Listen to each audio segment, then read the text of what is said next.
বাহিৰৰ চৌকাত মানে গৰম পানী আইতাই বহাইছিল তেতিয়া লিক হোৱাৰ কাৰণে বাহিৰৰ ইফালে আহি গ'ল জুইটো। এইটো ভৰোৱাটো বেছি দিন হোৱা নাই, এসপ্তাহমান হৈছে কিজানি।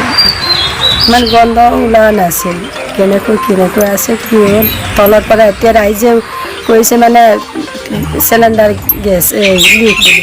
সিহঁতে খুলি পেলাই পুখুৰীত পেলাইছিল, পুখুৰীৰ পৰা ওলাওঁতে একদম ধোঁৱা ওলাই পেলাই এই ৰাস্তা পথাৰত পেলাই দিছে। তেতিয়া পূৰা ধোঁৱা মাৰি পেলাই ব্ৰাছ হ'ল চিলিণ্ডাৰ।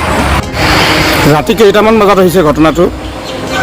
4টা বজা হৈছিল, 4টা ৰাতিপুৱা, পুৱা 4টাত। আপোনালোকৰ কি কি ক্ষতি হ'ল?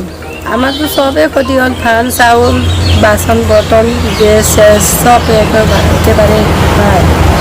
মানুহে মাত্ৰ ওলাইছোঁ এই ঘৰৰ পৰা, আমাৰ খোৱা বোৱাটো একেই আছিলে। ফায়াৰ ব্ৰিগেড আহিছিল নে নাই? নে ফায়াৰ ব্ৰিগেড আহিছিলে, চাই লওক এইফালে খাটিছে সব ক্ষতি হ'ল, কাপড় কানি খোৱা দোৱা সব ক্ষতি হ'ল আৰু একোৱেই নাই। আৰু ক'ত থাকিম কি কৰিম, বাচন বাটি চাউল ধান আৰু সবখিনি আৰু গ'ল। ইফালে আমাৰ দুটা বিছনা আছে, টেংকিটো লিক হোৱা নিচিনা আছিল, লিক নিচিনা লাগিছিল। তাৰপিছত বাহিৰত জুই জ্বলাইছিলোঁ, বাহিৰত জুই জ্বলাওঁতে আইতাই পানী গৰম কৰিবৰ কাৰণে জুই জ্বলাইছিল।